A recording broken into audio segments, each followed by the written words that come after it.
Fala galerinha do xadrez, tudo beleza? Temos mais uma partida espetacular aqui do Campeonato Brasileiro, vamos dar uma olhada? Temos aqui o nosso grande mestre Krikor jogando contra o mestre internacional Di Berardino. É mestre internacional com nível GM já, o Di Berardino, quem sabe ele consegue a sua terceira norma aí para grande mestre em breve, hein? Quem sabe nesse torneio mesmo. Bom, aqui nós temos Di Berardino então jogando contra o Cricão. Agora a coisa tá ficando complicada aqui no Campeonato Brasileiro.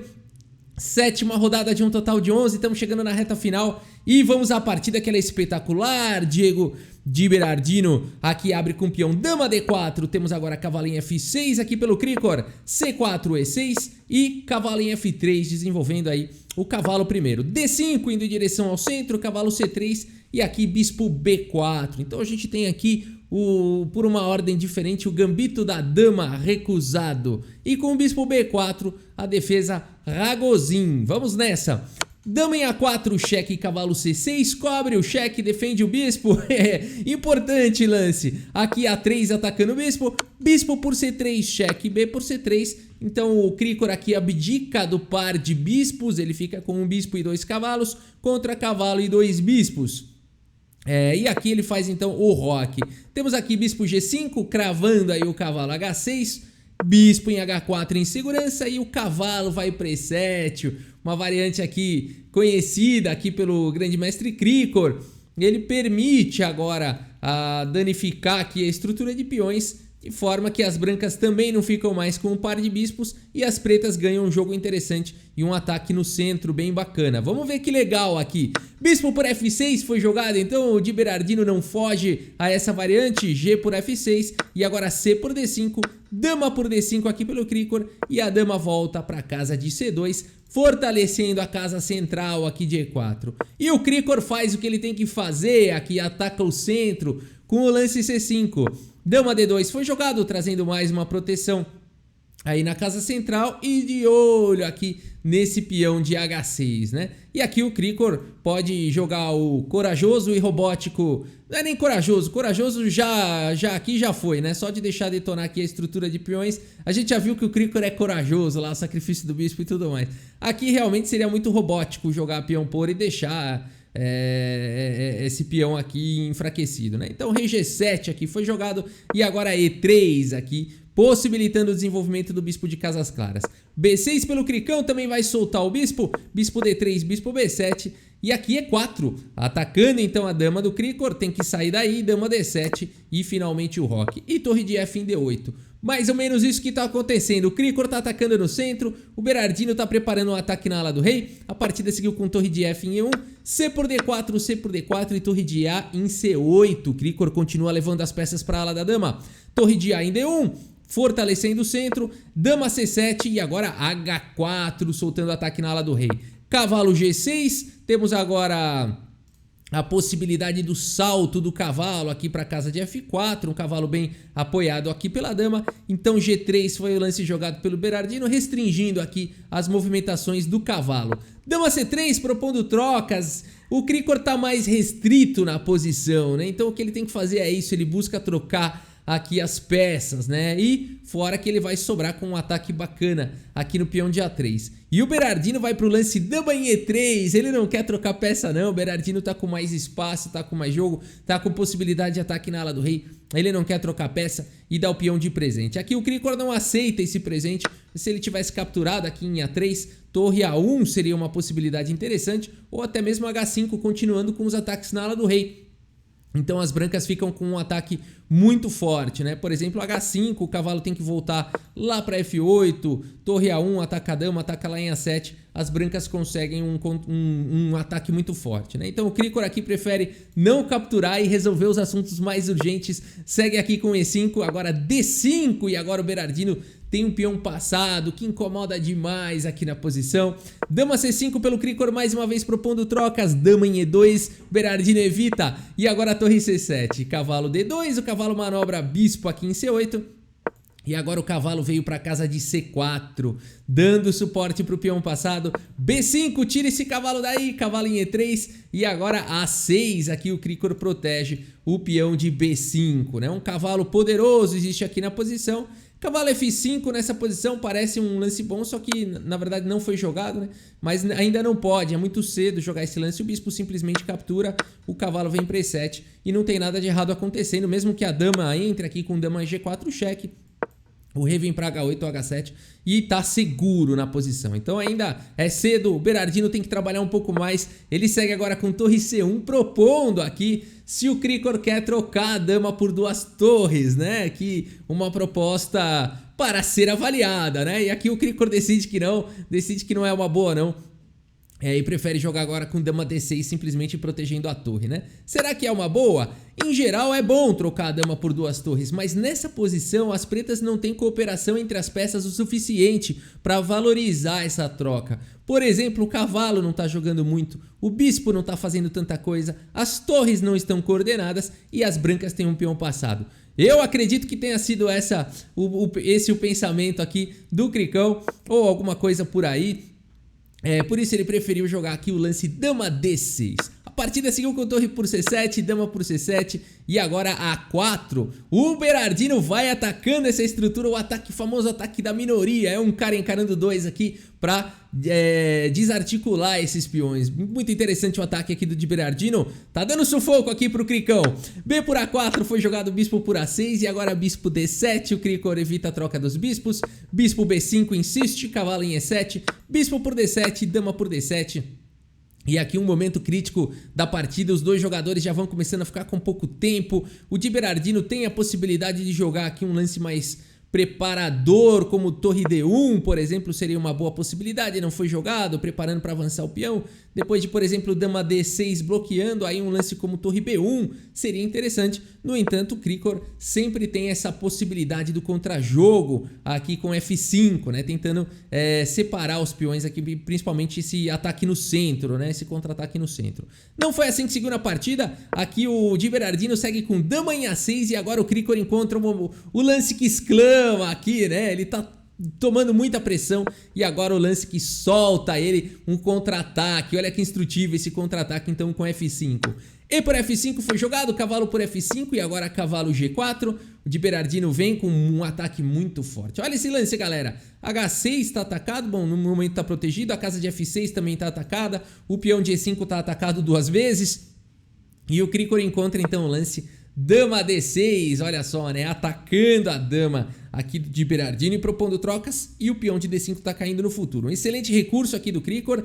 Dama por A4 foi jogado agora pelo Di Berardino. E o Krikor vai para mais um lance preciso aqui da posição. Cavalo D4, de olho aqui na casa de F3.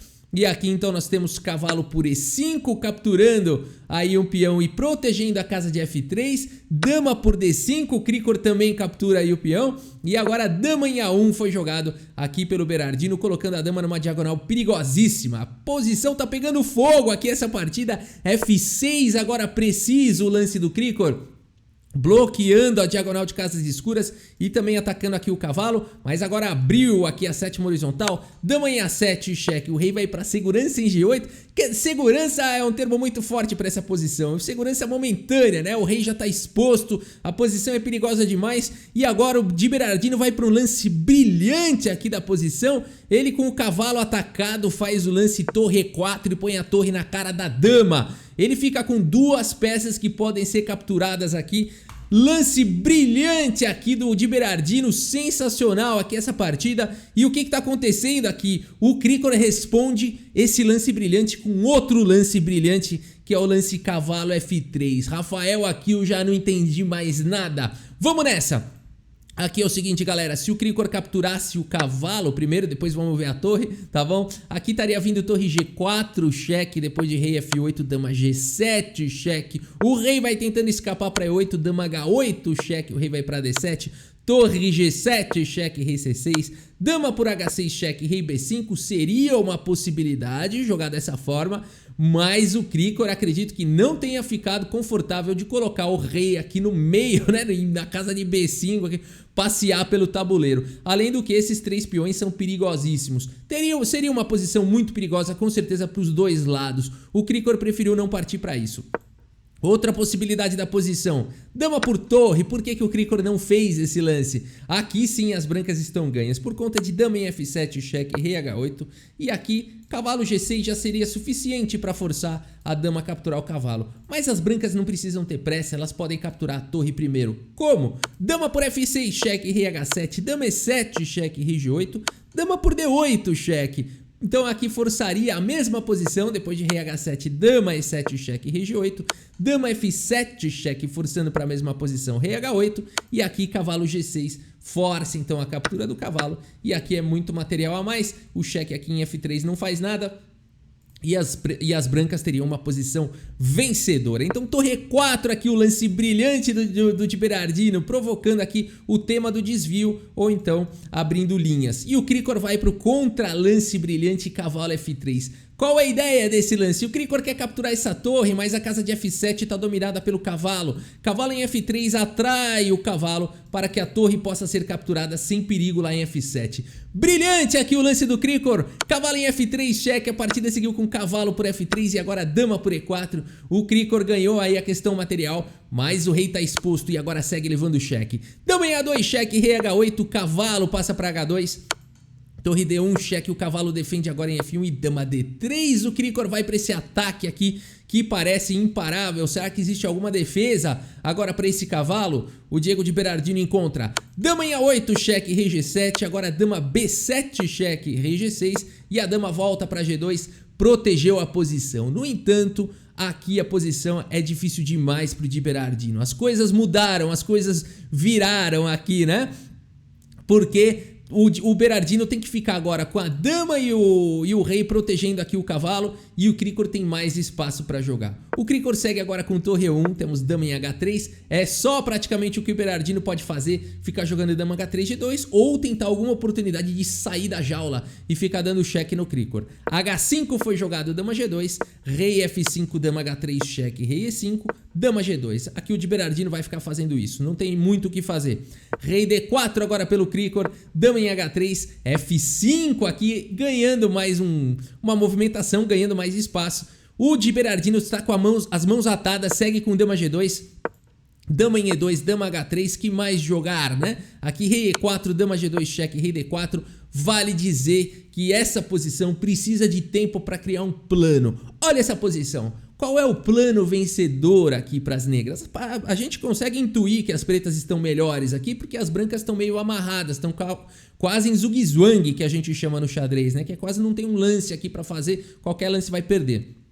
No entanto, é preciso de tempo aqui para criar um plano. E até aqui o Krikor está jogando perfeito, só que o tempo está acabando. Os dois já estão muito próximos de 1 minuto. Aqui dama em H3 foi jogado dama em F3, dama G2, dama voltou para D3, pressionando aqui sempre o cavalo. Dama em H3 e aqui rei C3, dama G2. O Krikor agora com pouco tempo no relógio faz o lance rei C2 e agora a dama saiu da gaiola, saiu da jaula. Dama em C6, cheque aqui.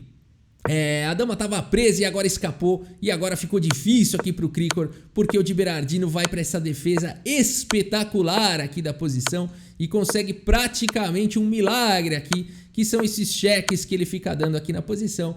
E aqui não tem mais jeito, a dama vai ficar dando cheque para sempre. E nessa posição, ambos os jogadores então não concordaram no empate, mas a gente teve um empate aqui por repetição então de lances. Então a partida terminou empatada, galera. O de Berardino, que partida emocionante, né? O Berardino botou pressão no Krikor. O Krikor conseguiu o contra-ataque lá maravilhoso com F5. Lance brilhante do de Berardino contra lance brilhante ali do Krikor, né? E aí o Krikor virou o jogo, ficou numa posição de total dominação, mas faltou tempo para ele achar o plano vencedor. Antes da gente olhar o relatório do chess.com, vamos olhar qual que é o lance vencedor, qual que é o plano vencedor nessa posição. É um plano muito difícil aqui de encontrar com pouco tempo no relógio, mas o plano vencedor, por incrível que pareça, é jogar o rei para a casa de B6, galera. Por quê? Em B6 o rei vai estar imune a todos os cheques. E depois fazer uma alavanca aqui com F4, a gente já vai ver como. Por exemplo, rei D4 é o lance que se joga. As brancas não tem mais nada para fazer a não ser ficar jogando dama H3 e dama G2. Então dama H3, rei C5, dama G2, rei B6, dama H3 e agora com a dama em H3 jogar o lance F4. Qual que é o lance todo? Você tá abrindo a porta aqui da jaula, né? Você abriu a porteira. A dama pode sair daí, só que ela não vai para lugar nenhum com o rei aqui em B6, porque a casa de E6 está dominada pela torre. D7 a dama não faz nada, em C8 ela não faz nada, então o rei aqui tá livre dos cheques. E agora sim a gente teria uma posição de zigue-zague. Não dá para as brancas fazerem qualquer lance. Por exemplo, qualquer lance de peão perde na hora, dama tá caindo aqui em H3. Tá, então lance de cavalo, não dá, o cavalo tá cravado. Tá, então eu vou fazer lance com o peão, vou jogar F3. Também não funciona, a gente já vai ver por quê. Então eu vou fazer lance de rei, também não dá. Né? O rei aqui, se ele vier para G2, ele tapou a defesa da dama, e se ele vier para qualquer outra casa, perdeu a defesa do cavalo. Rafa, então mostra esse F3 aí, parece que é o único que sobrou. Aqui estaria vindo dama em E3, cheque, o cavalo não pode capturar a dama.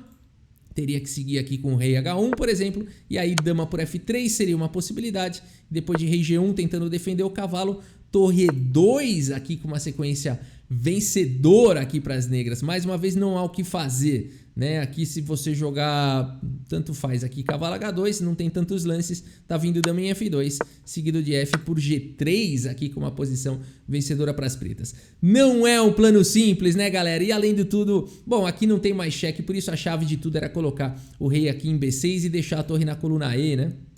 Nunca vai ter cheque.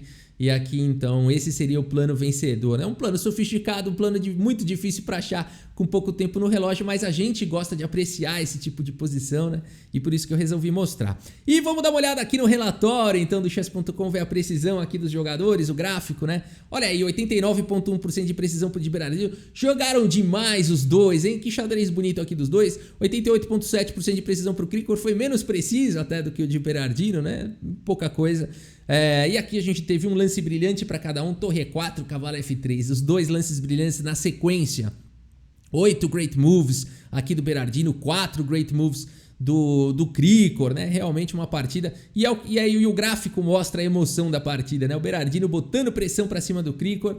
Aí acabou, não jogou aquele torre D1 e tal, foi direto com dama em A6. O Cricor encontrou o F5, igualou, né? E aí foi para essa loucura que a gente viu. E o Cricor no final, ganho, tinha que encontrar essa manobra de colocar o rei em B6, uma manobra muito difícil. Eu não sei se só essa manobra ganha ou se tem outra, essa é uma delas. Muito difícil de encontrar com pouco tempo. E aí o Berardino soube aí, conseguiu aí fazer esse milagre aí, encaixou o cheque perpétuo, né? E beleza, galera, e vamos ver a classificação então ao final da 7ª rodada aqui do Campeonato Brasileiro. Vamos ver aqui, olha só, galera.